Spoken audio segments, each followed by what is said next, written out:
Alright, what's going on, guys? So, it is the weekend again. During the week, I've been down here at the shed, undoing things like the brake lines, pulling the wiring loom through the floor that goes to the back tail lights, and undone all the cab mounts on this one. So, if you actually give it a push, it's pretty much ready to come off. Also done the same on this one out here. So, cab mounts are all undone off it.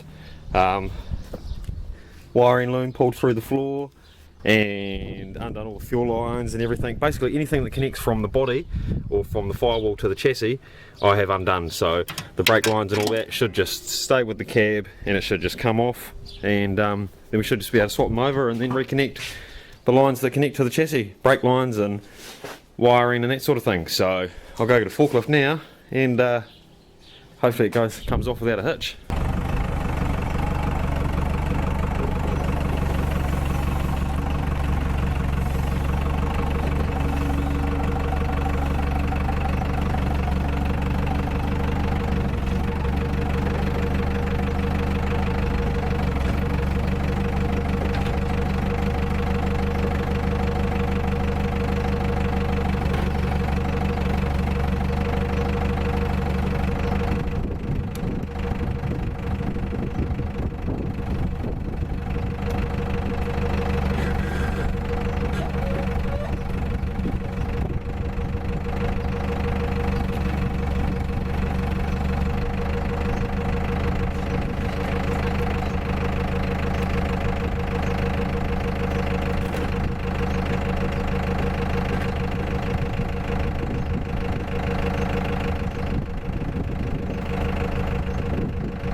Well, that came off pretty easy. That was the first shot and there was nothing attached to it, so I didn't forget anything. Fuck all attaches to them really. So yeah, all I had to do, like I said, was just undo these fuel lines off there, a couple of brake lines that connect to the chassis, another brake line there, undo the handbrake from there, and here's the wiring loom that goes to the back tail light. So that was just unplugged from the cab, nice and easy.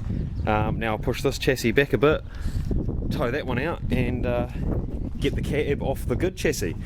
Someone also pointed out or hit up in the comments saying, why don't I just take the plates, P's and T's, plates and tags off this one and put it onto that one instead of doing this whole cab swap scenario.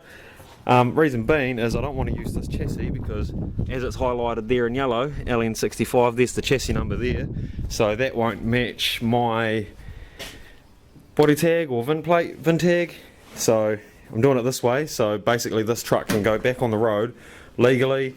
No need for a cert, no re-registration, no nothing, just recab it and it can go through for a warrant. So let's tow this one out now and get this rusty cab off it.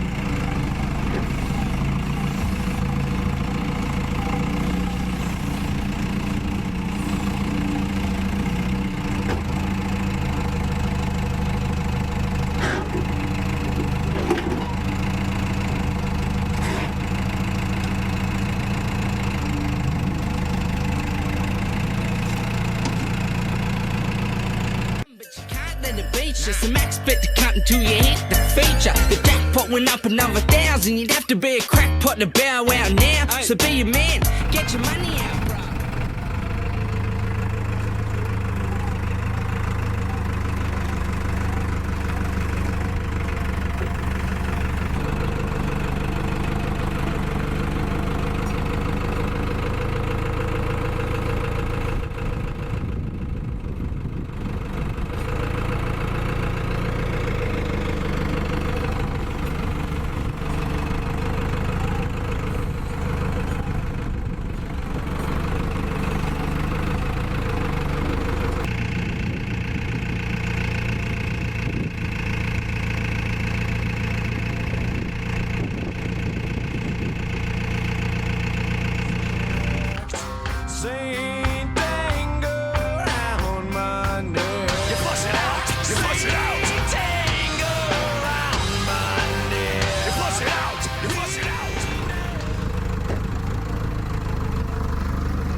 Alright, didn't go completely to plan.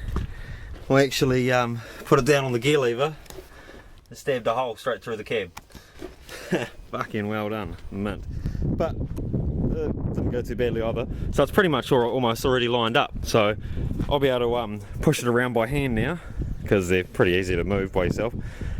Line it all up, put the body lift blocks back in, and connect the steering shaft is the first thing I'll do. So then we can steer it and put it back in the shed. Off camera I also put the other cab, my rusty cab, back on this one's chassis. So yeah, this one will never go back on the road, but what I'll probably do is take some cuts out of it. So, I was going to say I'll cut this bit out of it because I'll put this bit on my other cab, but turns out this one's rusting there as well. But yeah, this one's literally just I'm just gonna chop bits out of it. So hook steering up and get her back into here so we can make it mean. Boom, check it out, new Hilux. So that went pretty easily. Couple of fuck ups along the way, a little bit of an issue, but no real dramas. Easy, too easy. So I spent the last couple of hours off camera just hooked up the steering shaft there and went around and put the body lift blocks in it, so it's got 2-inch body spacers in it. I still need to tighten the cab down to the chassis, but yeah, we've just pushed it back in here for now. Probably next thing to do is just tighten those body lift blocks down, or the cab mount, sorry, and then come back tomorrow and I'll start just scuffing that rust up. I will pull this trim off and go around with a wire wheel, and then I've got some rust kill at home, so we'll throw that in there.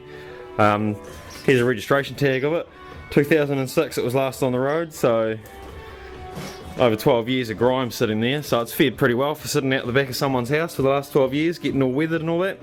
The interior's in pretty decent nick, the dashboard and that, a little bit of a hole down there that needs repairing and that, but nothing too major really. It's definitely savable, and even if it wasn't, it's too late now. I've already put the bloody thing on my chassis. So yeah, that's probably where I'll leave this video. Go get something to eat, have a bit of a wash, and yeah, if you enjoyed this one and you're still here and you haven't subscribed, give us a like and comment down below if you're doing the same sort of build. You know, I know someone commented on my last video that they're doing a cab swap on a 2-wheel drive. Yeah, comment down below, man, if you need any help. See you there. And if anyone's looking for any LN65 or YN65 parts, got a whole cab worth here. Hawke's Bay.